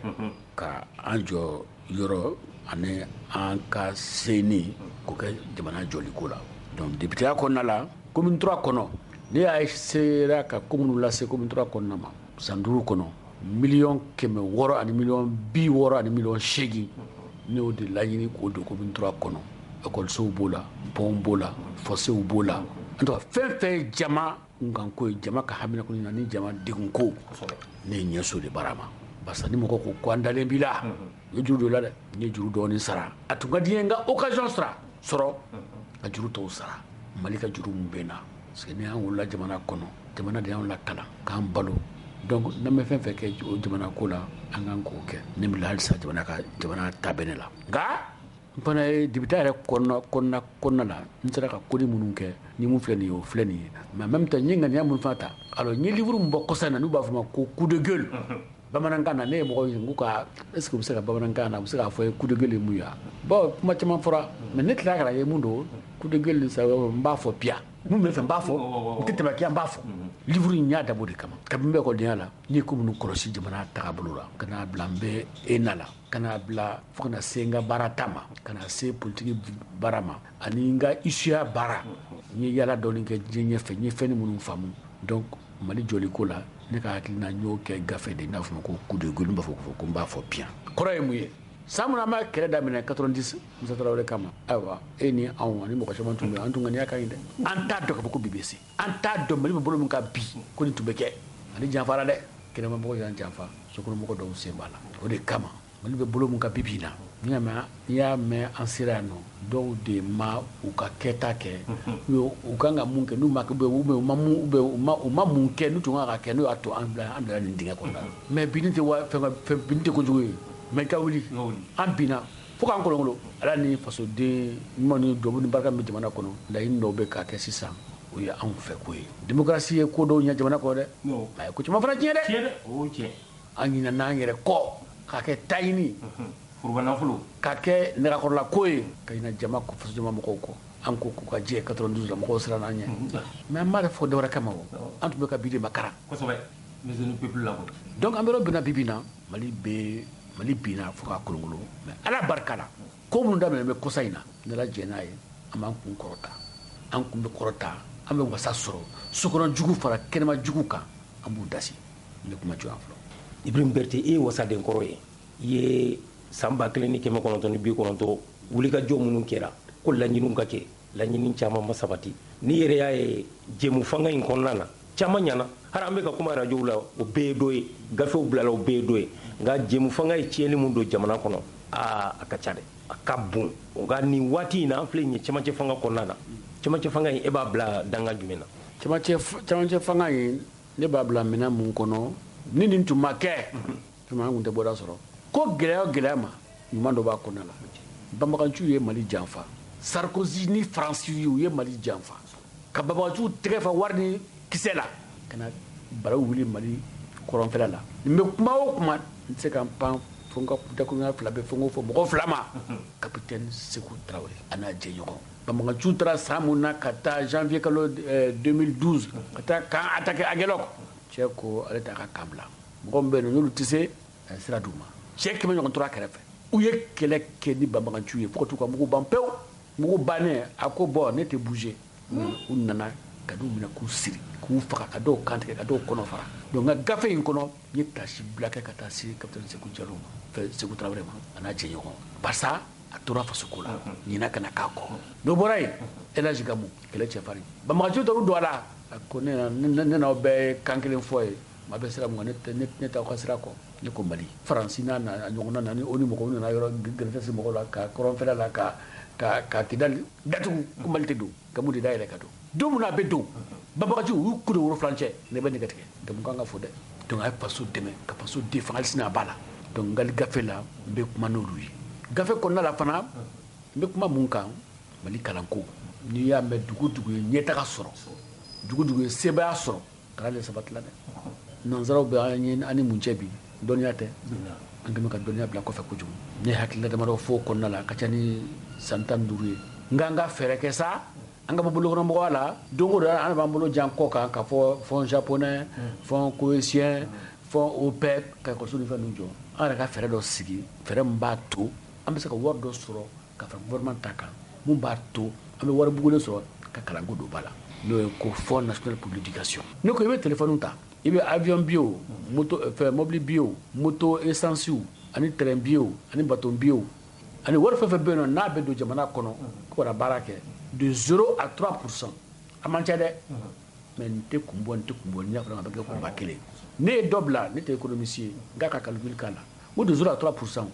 n'i ye téléphone wulila Mali kɔnɔ mɔgɔ 10,18 millions de 18 lignes de Mali kɔnɔ 18 millions de lignes donc an bɛ weleli mun kɛ tile kɔnɔ lɔgɔkun kɔnɔ kalo kɔnɔ téléphone-tigiw ɲininka bani Sotelma ni Orange mɔgɔ baba dɔ bɛ mun sɔrɔ ne ko n ko de 0 à 3% a tɛ tɛmɛ dɔrɔmɛ 20 ou dɔrɔmɛ 15 kan e ne a bɛ bɔ an kun an tɛ bɔ a kalama n'i y'o fara ɲɔgɔn kan lɔgɔkun kɔnɔ kalo kɔnɔ san kɔnɔ ça fait des milliards par mois cɛ ka calcul fɛ n'o kɛra san kɔnɔ don n'an y'o wari bila kɛsu kɔnɔ maintenant ka kalanko don ba la ekɔlisow ka jɔ ekɔlikaramɔgɔw ka lakalan kalandenw na kalan kalan sɛbɛnna kalanjɛ ko tɛ dɛ kalan min bɛ na ni baarasɔrɔ kalan ye ani ɲɛtaga kalanw ani ɲinini kalanw n'o ye recherche ye n'o kɛra an bɛ caman kɛ dɛ o don an bɛ bɔ mɔgɔ bolo fɛ mɔgɔ la o bɛ ne ka livre kɔnɔna la ensuite CFACO ne ka ɲinini kɔnɔ ne bɔra ko dɔ kalama sefa ko la n banana quoi. O ye jumɛn? Ko farafin jamana an farafin jamana minnu bɛ sefa baara kɛ kɛmɛ o kɛmɛ n'aw sɔrɔ ko b'a ka taa 65 di faransi ma faransi ko bila o ko garder anw ɲɛ anw tɛ se wari garder la faransi ko garder n'a mago b'o la fana an t'a ɲini a fɛ an tɛ taa faransi bɛ ka baara kɛ n'o wari ye ne ko jɔnya ma ban fɔlɔ a ma ban dɛ jɔnya bɛ halisa o sefa ko k'a dabila an ka kan yɛrɛ ye an ka sefa kan an ka wari kan yɛrɛ ye n'i ka wari t'i bolo i ka de b'a fɔ t'i bolo ne tɛ se k'a faamu comment an ka jamana ɲɛmɔgɔ bɛ se ka sɔnni ma cogo min na n'o ye kɛlɛ kɛ a bɛ liburu kɔnɔna la sefa ko ka dabila an ka monnaie dilan monnaie mun bɛ bɛn CEDEAO jamana mɔgɔw comme ça n'an ka wari kɛra an ta ye an ka ɲɛtaga bɛ yen nɔ ni jateminɛ kɛra sefa dugu farafinna kɔnɔna la ɲɛtaga bɛ dugu minnu kɔnɔ a man ca dɛ donc o kɔnɔna la n y'o kuma fɔ ensuite jamana kɔnɔ ko dɔw fana bɛ yen nɔ ju ka bɔ hakili ma n'i bɔra sisan fɛ carré kɔnɔna fɛ fɛn bɛɛ occasion feere ta bɛ yen fɛn kɔrɔ avion casse moto casse mobile casse drap kusi kasi matelas kasi diɲɛ mɔgɔ tɔ baara mun na o de bɛna di anw ma an b'o minɛ maître a fɔ diɲɛ ɲaman voilà k'a kɛ ɲamanto ye n y'o fɔ n ko le Mali est un pays poubelle n'u ma fu sira la fɛn man tɛ ɲɛ ye an tɛ ka ɲinini kɛ an tɛ ka dilanni kɛ an ma sigi ka taa mɔgɔ tɔw ka fɛn dɔgɔli ta ka n'o bila an fɛ yan an tɛ fɛn dilan yɛrɛ ye an ko k'an tɛ faransi fɛ faransi assiette kɔrɔ an bɛ k'o feere yan a tɛ faamu voilà pourquoi Modibo Keïta ye nin kɛlɛ de kɛ en 60 ka usine 40 jɔ en 8 ans mɛ o bɛ min bi facilité an k'o dabila donc n y'o kuma kɛ n ka fɛn kɔnɔna la n ko pays poubelle ko a ka jɔ n delila ka taa kuma ni ministre ye cité la n ko a ye fɛn kɔrɔ nali a y'a dabila n'a ma dabila bɛɛ an tɛ kɛ fɛn ye dɛ an tɛ ɲinini kɛ an tɛ dilanni kɛ an t'a ɲini ka fɛn kura fɛ an de mɔgɔ tɔw datɔ dunna ni jamana ba in danbe jamana hɔrɔnya jamana u bɛ livre kɔnɔna la ensuite n'i miiri Mali bɛ cogo min na tubabu ye janfa min don Mali ma ne lettre ci Hollande ma k'a ci Macron ma n ko tant que a bɛ Mali kɔ nɔgɔ kan janfa kan mun bɛ ne kun ka cɛ n b'a fɔ a ye u bɛ livre kɔnɔna la u ye janfa min siri Mali ma k'u bɛ Mali boson ka Mali tila Mali tɛ tila tɛ dɔrɔmɛ da donc o de kama transition b'an kunna bi depuis au départ n b'a ko soutien bi n b'a soutien sini don min na u y'a attaqué kɛ radisson na o tɛ radisson na a ye ne sɔrɔ Faransi u ye tile kelen de kɛ u ka téléso bɛɛ la u ka Mali jabɔ c'est major mun bɛ Faransi a wagati la o na télé la ko Faransi bɛ Mali kɔnɔ ko san 20 ko y'a dɔgɔyalen ne ko n ko kuma n ko sisan sa ko colonisation nana tuguni ne ye se ka miiri ka miiri n k'a fɔ an b'an sigi tan cogo la cɛ ninnu ka plan b'u kɔnɔ u nana jamana ci k'u b'an dɛmɛ surtout ka numu k'u ta de ɲini biyɛkɛla sisan bɛ an ye biyɛkɛla ɲini de bɔn ka bɔ an da la i m'a lafiyara hali RFI mɔgɔ tun t'a dɔn k'a fɔ ko i bɛ jɔnya kɔnɔ f'i bɛ radio mun y'a to RFI ye bamanankan ni filakan ni u bɛ nin ka kɔrɔbɔrɔkan ni fɛn ninnu ta mun y'o kɛ parce que u b'a dɔn k'a fɔ tubabukan fɔla o man ca donc n'a ye don bamanankan ni kɔrɔbɔrɔkan ni filakan ni fɛn ninnu na an bɛ jamana fɛnw sɔrɔ donc u k'u ka hakilina don an kun na u ka cɛw ye manamanakan minnu fɔ Mali armée ma k'a fɔ u y'a kɛ tan i b'a dɔn ta parce que an y'u wulu gɛn an bɛ ka ɲɛ sɔrɔ ko la an yɛrɛ ye bi o de man d'u ye u b'a sɔrɔ k'u bɛ tɛmɛ n'u ka radio n'u ka télé kan k'u b'an mankutu cɛ donc an k'u kɔta ka bɔ an da la sinon maa min dɔ bɛ na ko serval a bɔra ka kɛ barikani ye ala kɛ takuba ye u y'an ɲininka wa don o don olu b'u labɛn an kama ni farafinna tɛ tubabuw bɛ se ko la dɛ mais u ka se ko la u y'a sun bɔ anw de fɛ yan donc moi je crois que diɲɛ kɔnɔ bi bi in na an k'a ɲini an ka kan yɛrɛ ye an y'o de sira la vraie indépendance yɛrɛma hɔrɔn lakika n'o de sira donni an kɔrɔ mɔgɔ kun tɛ se ka dɔn k'a fɔ ko nin bɛ se ka kɛ an ye mun yira tubabu la ni tilefɛ kɔnɔ la an fana ni diɲɛ mɔgɔ bɛ ɲɔgɔn bolo moi j'étais président des huissiers j'ai des collègues partout en Afrique u bɛ tile k'a fɛ fɛn caman donc k'u bɛ fɛ k'u bɛ maliyɛn yɛrɛ ɲini parce que k'a ye mun kɛ nin ye quoi ko nin ɲɔgɔn ma deli ka kɛ et puis a y'olu dusu la bi et puis a y'a dɔn olu sɔnna Mali ka fɔ ko maliyɛnw ye cɛw de ye laginɛkaw ivoiriyɛnw ngolofɔw tchadiens camerounais congolais burkinabɛw n bɛ tila message ci ma donc an bɛ sira mun kan a ma nɔgɔn dɛ mais o de ye ɲɛtaga ye o de ye sira ɲuman ye o de ye bɔ jɔnya la o de y'o sira ye mais n bɛna mun fɔ ka da ko kan ju transition ɲɛmɔgɔw u k'a to parce que don bɛɛ ka bɛn ka an ka ɲɔgɔn kan fɔ minnu tun b'an ni ɲɔgɔn cɛ an k'o dɔn an t'a fɔ baara tɛ kɛ dɛ parce que minnu ye tiɲɛli kɛ fɔ fo bɛ to kuma t'a la dɛ fɛn fɛn ye tiɲɛli kɛ i ka nɔ minɛ mais an ka bɛɛ wele ka na an ka bɛn kelen ma n'o tɛ u nana embargo mun kan kan nɔgɔ kan embargo de don ɲɛ t'a la a tɛ sira ɲuman kan a kɛra komi u bɛ diminabɔ dilan Mali la quoi ala barika la UEMOA mɔgɔw olu y'u ɲɔrɔ sɔrɔ jaabi fɔra k'a fɔ k'olu ka décision fu don CEDEAO fana b'a dɔn k'u ka décision ko fu don k'u ngɔnɔ bɛ Faransi bolo ko t'an to yen mɛ u bɛ tila k'an to yen n'u m'an to a jara wa an to a goya la parce que n'a ma ɲa an bɛ bɔ an bɛ bɔ mɛ k'a f'u ɲɛna mɔgɔ tɛ farafinna mun bɛ se k'a fɔ k'i bɛ farafin denya halalaya hɔrɔnya k'i b'o jɔ Mali la Mali de y'a sɛbɛnba kɔnɔna la k'a fɔ an sɔnnen don n'a ko farafin dugu bɛɛ ka kɛ kelen ye anw b'an ka yɔrɔ dayɛlɛ a kana an ka fara ɲɔgɔn kan dugu si m'a fɔ an ye hɔrɔnya datugu la et puis ko dɔw fana bɛ yen jamanaw ni ɲɔgɔn cɛ la n bɛ kelenya ɲɔgɔn na o mɔgɔ dɔw tɛ fɛ an ka ɲɛ yɛlɛ parce que ni an ye sira sɔrɔ an bɛ sira don tɔ bɛɛ lajɛlen kɔnɔ n'Ala ni sɔnna o dun fana bɛna kɛ a daminɛna parce que c'est pas pour rien qu'en 1946 déjà o san 70 ni kɔ ye farafin jamana bɛɛ de ɲɔgɔn dalajɛ ka na RDA créé Bamakɔ yan nɔ n y'o de fɔ tubabu dɔ ye une fois o kɛra gansan aw donna don o min na tubabu farafinna b'a dɔn jɔn de ye tɛrɛ d'aw ɲɛ Mali tɛ hali sini n t'an tɛ faransi contrôle la o b'u k'u ka intérêt défendre olu b'a ka intérêt défendre n'an ka intérêt t'u bolo a bɛ yɔrɔ min na an bɛ taa yen nɔ mais mun ɲɔgɔn tɛ an ka k'an yɛrɛ ye an k'an ka cɛdenw labɛn k'an ka kɛlɛkɛdenw labɛn k'an ka jamana dɛmɛ n tɛ mɔgɔ si tɛna i yɛrɛ faga wali jamana ye ministre mun filɛ nin ye ne b'a fɔ ko munumunu masaw n'u mana kɛlɛ kama dɛ u nana wari dun de kama barika nin bɛ yan nɔ faransi ka intérêt de kama parce que u b'a dɔn k'a fɔ n'u y'an perdu déjà daminɛna kama u bɛna yɔrɔ bɛɛ perdu donc u bɛ fɛ de sebaya mun b'u ye k'u b'o yira anw na ma fana yɛrɛ k'a fɔ an fana ye jamana kɔrɔba de ye an fana bɛ ko dɔɔni dɔn donc an ko k'u mabɔra n'u ko k'u bɛna k'an ka jɛ ko n'an ka jɛ an ka fɔ ka bɛn kɛ u b'a fɔ ma ko gagnant gagnant i bɛ taa sɔrɔ i bɛ taa sɔrɔ mais k'a fɔ k'i bɛ jɛɲɔgɔnya kɛ anw kɔ kan ma kɔni banna o de kɔnɔ la transition an b'u lafasa bi an b'u lafasa sini an minnu bɛ kuma ni an balima ni an teri minnu ye diɲɛ ɲɛfɛ bɛɛ ye ɲɔgɔn Mali la bibi in na n'i sera Faransi n tɛgɛ dɔ wele don ko n'i ko k'i ye maliyɛn k'u b'o tɔgɔ f'i n'i ko k'i ye maliyɛn Faransi bibi in na mɔgɔ bɛɛ bɛ kɔlɔsi da ye donc hali bi cɛ minnu y'olu kɛ n'o y'a Simina ka cɛ ni Sogɛli an b'u kɔbi an b'u kɔsi an b'u fo mais hali bi u k'a lajɛ u ka tɔw wele ka na an ka fara ɲɔgɔn kan an ka ko kura labɛn pour que san 2 mun bɛ yen n'u ye mun fɔ an ka baara k'o kɔnɔna la k'an ka jamana bɔ bolo la élection ɲuman kɛ ka masakɛ ɲuman sigi an kunna ka assemblée ɲuman sigi ka taabolo falen démocratie à la française ba européenne la an k'o bila an ka ko dɔ an yɛrɛ ka ko dɔ bila mun bɛ an yɛrɛ ma Berete mɔgɔ caman ye misali ta kurukanfuga kan anw tɛ kurukanfuga ko in an t'a lajɛ an tɛ bolo kan don dɔ la tabiyaw ta don dɔ la n bɛna kuma dɔ fɛ ne tun bɛ Amérique ne ni ɲɛmɔgɔ dɔw tun bɛ kuma nin fɛn ninnu na ne k'u ma n ko a ka dugu in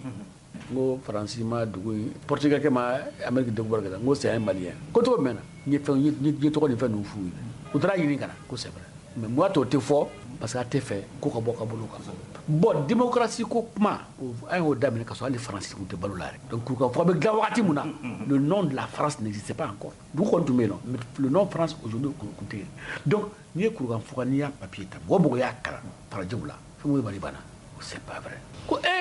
ko kuma ko nin dugu ye kodɔn dugu de ye n'i y'a 40 articles a bɛ ne bolo yan moi je pense que ni constitution kura bɛ dilan an ka sinsin an ka misali ta o kan an ka sinsin kan yɔrɔ minnu ka ɲi mɔgɔ tɔw ta la n b'a fara n kun mais an ka k'an yɛrɛ ye o de ɲɔgɔn tɛ ayiwa Maître Berete an ka baabu in ka di nka an tɛna kun cɛ fɛn dɔw bɛ yen Faransi bɛ k'anw neni Macron b'a neni Yves Le Drian b'a neni ja anw ye ɲinini kɛ Mali passeport a sugu n'o y'a marché o bɛ Yves Le Drian denkɛ de bolo Thomas Le Drian Mali passeport aw minnu ye sariya tigilamaw ye e mun ye wasaden kɔrɔ ye e bɛ nin hakili nin bɛ se ka don mɔgɔ hakili la cogo di tu m'a fɛ ko janfa bɛ kɔ kan a bɛ kɔnɔna la wa n bɛ profiter ka Mali ka hymne fasa kɔsa in na CEDEAO mɔgɔw ye manamanako mun kɛ Mali la n ye Mali ka hymne de ka Mali ka drapeau fasa k'o de f'u ye n ko an ka k'an yɛrɛ ye janfa mun sigilen bɛ kɔ kan nin bɛɛ b'a la an ka ɲɛmɔgɔw kɔsa in na ne y'a kalan Jeune Afrique kɔnɔna la su kɔrɔfɔli man ɲi tɛ k'a fɛ mais journaliste kɛ de ko an ka président kɔrɔ de y'a fɔ Lidrian de y'a fɔ a ye ko ka marché in d'a denkɛ ma ni an ka jamana ɲɛmɔgɔ kɔrɔ a y'a ta ka d'a ma k'a bɔ kɛrɛda bolo k'a di nin ma kɛrɛda tun bɛ passeport dilan Mali ye 1000 passeport kelen 1000 a dilan sara an b'a feere 5000 maintenant Faransi bɛ passeport dilan 5000 a tila k'a feere donc ni dɔ ka minta t'o la o bɛ kɛ yan donc a bɛ jɔ plainte mun labɛnnen don an b'a soutien n'o sɔrɔ fana a bɛ abuti tubabu ka ko bɛɛ ka sariya du tila ka la dɛ ni ɲɛmɔgɔ ye ko lankolon b'a fɛ o bɛ fɛ dɛ Le Drian kɔni a y'o jan fɛn quoi ni an ka ɲɛmɔgɔ kɔrɔ ye an ka fɛn feere u ma a bɛ bɔ sugu la hali an ka nina ko in nina kɛra bibi na nina yɛrɛ bɔ bi o y'a sɔrɔ i ka photo bɛɛ lajɛlen bɛɛ sinen don ka ban an tɛna mɔgɔ wɛrɛ sɔrɔ minnu nin dilan bara sa wa n'an ye fɛɛrɛ kɛ an bɛ se ka nin mansin ninnu sigi an fɛ yen nɔ ka nin dilan ka k'an sago ye n'an ka sori ta an ka sɛbɛn sira ta an ka janfa dabila an ka dugu juguya dabila an ka yɛlɛmabila dabila ngale sa ko ka dabla ngabi di mana artisa parce que tobe kata ambe alsa ambe sur place là donc ni fa mu flani rien du tout plainte ni be ni ala sona ma plainte abe sa dana amba sa ko soro berte merci naumana arajo nyeta yo naumana nyamana adinya na bo ko naumana nyeta jama ko do naumana nyamana adinya na bo ko naumana dogi baru kuma sira naumana nyamana adi Abdou Yiramjalachu maaw an kunnafonidiya wɛrɛ caman b'a fɔ ko politique mɔgɔ a ka layidu caman bɛ ati dafa dɛ o tiɲɛ san 2000 ani 20 Musa Mara ye anw ka pont ne yɛrɛ ka so kɔfila Sibiribu la maaw b'a dɔn a taara gabakurun fɔlɔ da a don anw y'an ka alimamiw labɔ a n'a ka nayimu lansara seli bannen alimami Asan Sisoko ka taa yen ka kafo mɔgɔw wele ka jama labɔ ka taa nga ni fɛn min tuma ma se ko a tɛ kɛ an k'aw pɔn a baara daminɛna kunasini tabarikala nga an ye maire n'o ye Sibiribugu maire ye Modi Siribe an y'an jɔ pɔn yɛrɛ la baara daminɛna nɛgɛw kun bɛ kɛnɛ ma ko forage kɛra béton bɛ ka kɛ an taara an jɔ yen de k'a ɲininka an ye maire ɲininka fɛn min ye a bila ka baara in daminɛ ka da k'a mɛnna fɔ maaw tun jigita kan tuguni Modi Siribe fɛn min fɔ point dilanni ko la an ka fara ɲɔgɔn kan ko la monsieur le maire Modi Siribe an b'i fo i ni ce kɔrɔcu ayiwa an filɛ nin ye ne yɛrɛ ka so kɔfila la kɔ mun bɛ yen i tun ye layidu ta k'a fɔ ko i b'a dilan an filɛ nin ye chantier yɛrɛ la an kɔni bɛ se ka sigi n'a ye k'a fɔ ko a bɛ sira ɲuman kan kɔrɔ komi n y'a f'i ye cogo min na sigida ko don an ye fanga ɲini sigida dɛmɛli kama an bɛ ka nin baara min kɛ mairie dɛrɛmɛ 1 t'a la population ka dɛrɛmɛ 1 t'a la nin ye n yɛrɛ y'a ŋaniya degun bɛ n sigida fan dɔ kan n ko n bɛ n yɛrɛ sara ta k'o kɛ ka pont dilan pour que ka quartier fan fila tugu ɲɔgɔn na nɔgɔya la ka se ka misirita fana nɔgɔya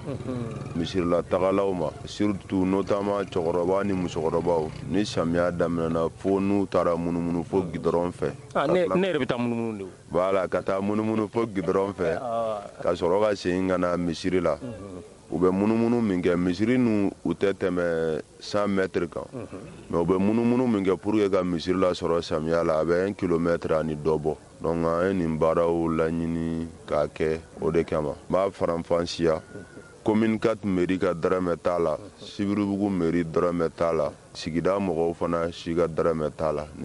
c'est sur fond propre comme je l'ai toujours fait, il y a beaucoup lampadaire caman bɛ yen y'a ɲɛ minnu kɛ ni n ka fond propre ye san o san n bɛ sira garate monsieur le maire an filɛ nin ye kɔ kɔnɔ ne kɔni i yɛrɛ ɲɛ bɛ dibi la n'i tilala an pɔn na i tɛ an fana ka lampadaire an ka laɲini ye ka lampadaire kɛ fan bɛɛ komi i bɛ n ka layidu cogoyaw dɔn n ye lampadaire ko f'i ye hali n'a kɛra kelen n'ala sɔnna ma n'an bɔra nin pont dilan in na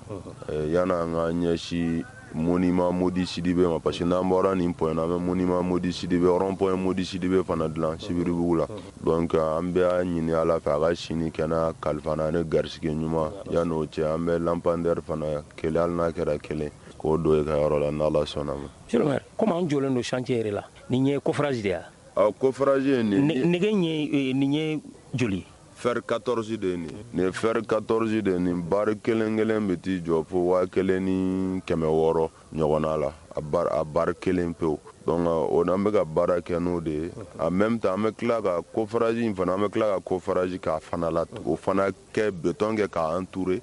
tuguni pour que ka résistance fo niveau 2 d'a ma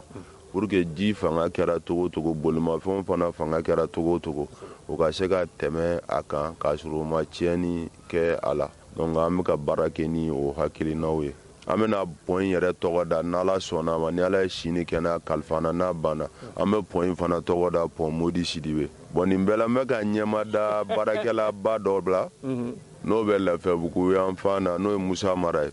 depuis n fitini u b'a fɔ marapɔn n ka sera fana an ka ɲɛma d'ale fana ma baarakɛ ni sigida ɲuman ka baara kɛ sigida kanu kama an fana ka dɔ kan anw yɛrɛw ka sigida la ka o fana latɛmɛ nin tɛmɛcogo la pour que ka mɔgɔ wɛrɛw fana encourager k'o fana imiter exactement ka dusu don u kɔnɔ voilà. monsieur le maire nka san'a ka bili de wa wala ne a bilila komi an filɛ ɲɛ chantier yɛrɛ la ɲama ninnu bɛ cɛ de bɛ oui ni mɔgɔ dɔw tun b'a kuma la sɔgɔmada in na n ko pɔn k'a daminɛ pɔn dugumala la ka taa fɔ 2-3 mètres an bɛ wulu bɛɛ baliser ka fara k'u kɔnɔna la ka a labɛn pour que ɲamaw kana se ka sigi a kɔnɔ a ka kɛ sababu ye ka pɔn ji bali ka tɛmɛ bon ni dɔw fana bɛ kuma la n ko kɔfɛ n bɛna wuli ka se sigida mɔgɔw ma n'a sɔrɔ ala an bɛ se ka canalisation fitinin dɔ kɛ ka taa se fo gudɔrɔnda la ni sigida mɔgɔw bɛ se ka min bɔ u b'o fɔ n ye ou bien n yɛrɛ bɛ se ka min bɔ a ko la n'an ye baara k'a kan ne b'o f'u ye n'olu fana bɛ se ka min bɔ an b'o fara ɲɔgɔn kan maintenant an bɛ commission sigi commission min ɲɛmɔgɔya bɛ kɛ sigida mɔgɔw yɛrɛ bolo an kɔni tɔw bɛ k'a kɔnɔ ka baara lagi u fɛ a kɛko ɲuman sababu kama pour que an ka se k'o baara ninnu fana sigi sen kan. monsieur le maire an filɛ nin ye chantier in na nka kɔnɔla in a fanga b'i la k'a labɔ ka taa fo station baramuso ka station yɔrɔ in na yasa ji ka se ka walakata. kɔrɔ tun bɛ ka fɛn caman kɛ n fanga la n bɛ ka fɛn caman fana kɛ dɛmɛ la yɔrɔ wagati min na n bɛ kɛ maire ye Sibiribugu la o y'a sɔrɔ second cycle yɛrɛ tɛ yan an ka classe dan tun ye 6e année ani directeur ni monsieur Kamara min yɛrɛ kɛra sababu ye ka na ni Sibiribugu ka école fɔlɔ ye Sibiribugu la n'o ye professeur Barama Kamara ye an y'an bolo di ɲɔgɔn ma ka baaraw kɛ ɲɔgɔn fɛ an ye second cycle classe 3 sɔrɔ o baaraw tɛmɛnen kɔfɛ ne yɛrɛ bɛ yɔrɔ min na i ko bi ne bɛ ka classe 3 ala baaraw ma ban fɔlɔ ani toilette 6 ani direction 1 pour que k'o second cycle fana renforcer n taara min ɲini dɛmɛbaga dɔ fɛ n'o ye Samake donc an bɛ ka baara kɛ n'o hakilina ye an se bɛ minnu na an bɛ wulu kɛ an se tɛ minnu fana la an bɛ wuli ka se dɛmɛbagaw ma an kɔni ka objectif a tilennen don ka o ye ka se k'an sigida bɔ gɛlɛya kɔnɔ don nataw la san 10 san 20 san 100 hali n'o y'a sɔrɔ an yɛrɛ tɛ yan a ka fɔ ko don la ko nin cɛnin tɛmɛna nin sigida in na k'a nɔ n'a nɔ filɛ a ka se ka fɔ an denw n'a mɔdenw ye ko wagati dɔ la ɲɛmaaya dɔ kalifara an na k'an sera ka nin kɛ o la o don olu ka se ka u kun kɔrɔta ni o kɛwale ninnu ye an bɛ baara kɛ n'o hakilina ye. monsieur le maire baara in daminɛna bi tɛ avril kalo tile fɔlɔ yan an bɛ se ka sigi n'a ye k'a fɔ a bɛ kuncɛ waati jumɛn kalo 1 kalo 2 kalo 3 a tɛ jɔ tuguni. a tɛ jɔ tuguni baara in kɛli bɛ n kɔnɔ ni hakilina min ye i ni n bɔra kuma la yanni ka interview daminɛ a ka di n ye dɔgɔkun 1-2 an ka nin baara in kɛ k'a ban pewu o de kɔni k'a bili k'a ban ka coffrage filɛ nin ye ka fɛn kɛ bilili ka fɛn bɛ hakilina ye ka baara in kɛ k'a ban pewu dɔgɔkun 1-2 kɔnɔ n'ala y'an si jɔ k'a kɔnɔ an bɛ taa se fo kalo 1 ma yɔrɔ min o y'a sɔrɔ an y'a kuma karili baaraw daminɛ n'a bɛ fɔ o ma ko inauguration pour que an ka se ka bɔ fana kɔnɔ k'e ka lampadaire ko jateminɛ ani ka rond point Modi Sidibe inchallah i ɲɛ ne ka yɔrɔ la i ɲɛ bɛ dibi la dɛ effectivement ɲɛ b'a la mais an b'an se kɛ maire y'a daminɛ ni sisan cɛ an nana ni lampadaire 100 ani 80 ani damadɔ ye Sibiribugu kɔnɔ an ka baara ye ka yelen fana la n'a sigida la parce que yelen b'a to kojugukɛlaw tɛ dogo yɔrɔ sɔrɔ dibi la donc an b'o fana na an b'a dɔn ko sécurité laɲini sera selege dɔ ye yelen donc an bɛ ka baara k'o fana kan depuis an ye mairiya baaraw daminɛ an bɛ min ɲini bɛɛ fɛ dɔrɔn bɛɛ k'an dɛmɛ bɛɛ ka k'an dɛmɛbaga ye hakilina la ŋaniya la ani sira ɲuman ɲɛfɔli la an ye pour que an ka se ka dɔ fara dɔ kan pour que an ka sigida bɛ gɛlɛya min na an ka bɔ la parce que wagati min na an bɛ na gɛlɛya yelenko ni fɛnko gɛlɛyaw kɔfɛ jiko gɛlɛyaw fana tun bɛ yen ne yɛrɛ kɛra maire ye ka n'a sɔrɔ château 1 dɔrɔn de bɛ yen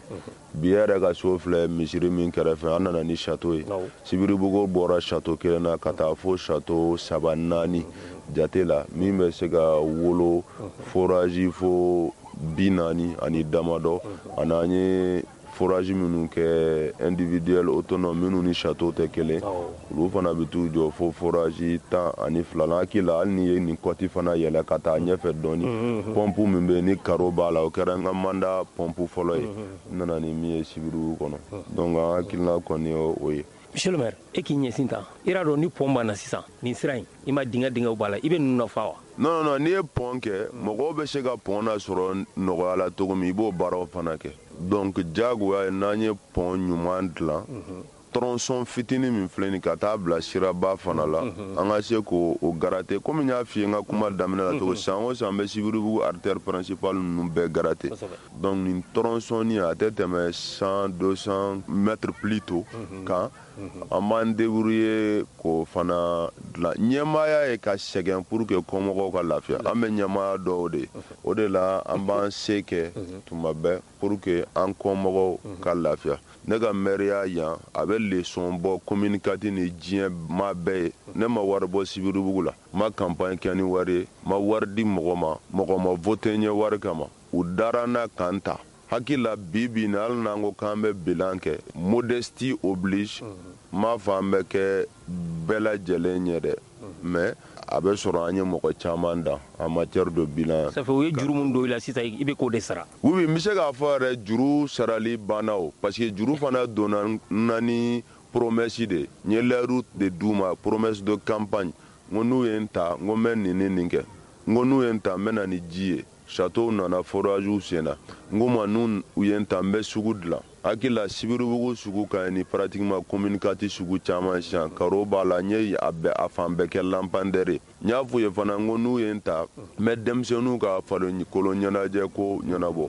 terrain n ye terrain baara kɛ ka terrain sécuriser hali n'u taara ni n ye tribunal la ko caman k'o la mais bi kɔni u ka terrain b'u bolo poteau b'u la an bɛ coupe da musow fana ka autonomisation ko n ye séchoir di Sibiribugu muso dɔw ma bon bi an bɛ k'u dɛmɛ hali sisan ni o tagaɲɛ sira ninnu ye promesse ma tɛmɛ nin kan ne y'a fɔ n ko n'aw ye n ta n bɛ na ni ji ye n bɛ an balakaw dɛmɛ n bɛ denmisɛnninw dɛmɛ u ka balontan ko n'u ka layidu timira fan tɛmɛ nin point min filɛ nin tɛ layidu kɔnɔ n bɛna rond point min kɛ o tɛ layidu kɔnɔ n bɛ fɛ ka sedeki bureau kelen min jɔ ko taara ni sedeki mɔgɔw ye o tɛ layidu kɔnɔ ka furu siri mɔgɔw ye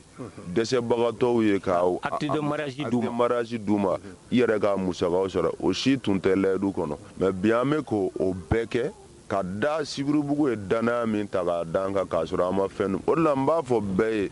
n'i bɛ ɲɛmɔgɔ ɲuman ɲini a kana ɲini yɔrɔ jan a ye kɛ kɔmɔgɔ ɲumanw ye dɔrɔn aw bɛ ɲɛmɔgɔ ɲɛnamaw sɔrɔ parce que ni Sibiribugukaw tun ye fɛn minɛ ne la bi tun t'a sɔrɔ n bɛ ka olu kun ɲini quoi bi tun bɛ k'a sɔrɔ n bɛ ka n yɛrɛ kun de ɲini ni ye Sibiribugu ta comme exemple ka taa commune na ka taa jamana fan bɛɛ kɔfɛ mɔgɔw ka ɲina fɛn kɔ dɔrɔn ka ɲɛmɔgɔ ɲuman suganti n'o sigira o ɲɛmɔgɔ ɲuman fana bɛ ɲina fɛn kɔ ka kɔmɔgɔw makaran o dɔrɔn de bɛ se ka na ni taaɲɛ ni dususuma développement ye sigida kɔnɔna la. Monsieur le maire Mori Sidibe maire tɛ dugukolo feere dɔrɔn ye o. maire yɛrɛ ka baara tɛ dugukolo feere ye o. non maire ka baara tɛ dugukolo feere ye. maire suganti ko fanba ye k'i ta gɛlɛya minnu bɛ sigida la i kana hakili jagabɔ kɛ o gɛlɛyaw la hakili jagabɔ tɛmɛlen kɔfɛ i bolo ko fɛɛrɛw b'i bolo i bɛna kana fɔ citoyenw ye i sigida mɔgɔw ye a ye n suganti aw ka gɛlɛya ye nin ye nin ye n b'a dɔn n ye hakili jagabɔ fana kɛ hakili la o gɛlɛyaw la wulili fanga bɛ na donc n'u y'i suganti o kama i ka baara bɛ kɛ dɔrɔn ka gɛlɛya wuli o ye fɔlɔ ye n'i bolo fɛn wɛrɛ bɛ se ka kɛ i ma min f'u ye n'o bɛ se k'u ka kow layiriwa k'u sankɔrɔta ka sigida taa ɲɛ i b'o fana kɛ k'a fara a kan bonus dɔ mɛ n'a b'u lafiya déjà je pense qu'il faut se déployer pour que k'o baara ninnu kɛ n b'a f'i ye maire tɛ dugukolo feere n bɛ fɛn filanan min fɔ fana kɔrɔ cu fo mɔgɔw k'a faamu sara tɛ maire ye parce que mɔgɔw b'a miiri ko u tɛ foyi kɛ ko maire b'a bɛɛ kɛ maire tɛ sara sariya kɔnɔ sara tɛ maire ye jamana fan si kan maire b'a débrouiller de ka se ka fɛnw kɛ a sugantira danaya min kama o danaya kelen kama a mana min sɔrɔ a yɛrɛ kama a b'o fan dɔ ta k'o don jama la parce que jama ye danaya ta k'a d'a kan donc fo mɔgɔw fana ka sɔn sigidaw la a kɛra Sibiribugu ye a kɛra commune 4 a kɛra jamana fan wɛrɛw ye minnu bɛ dɔɔnin sɔrɔ sigida la u ni maires ka fara ɲɔgɔn kan ka sigida gɛlɛyaw wuli légitimité bɛ maire la ka action mener olu kana fana ka fɛn y'u ta ye o bɛ se ka o légitimité appuyer n'o o fɛnw mobiliseli ye ka se ka maire dɛmɛ ka commission de moyen de contrôle efficace dɔ bila sen kan u ka wari yɛrɛ n'a y'u jɛ a kana di maire ma gɛlɛya min bɛ ni maire y'a initiative ta u ka commission sigi u yɛrɛ bɛ min présider mais maire kɔni u ka da la k'olu de y'o sugandi k'o kɛ sigida ɲɛmɔgɔ ye donc li ale bɛ kɛ ko in conduit baga ye donc pour que ka se ka sigida gɛlɛyaw wuli dɔɔni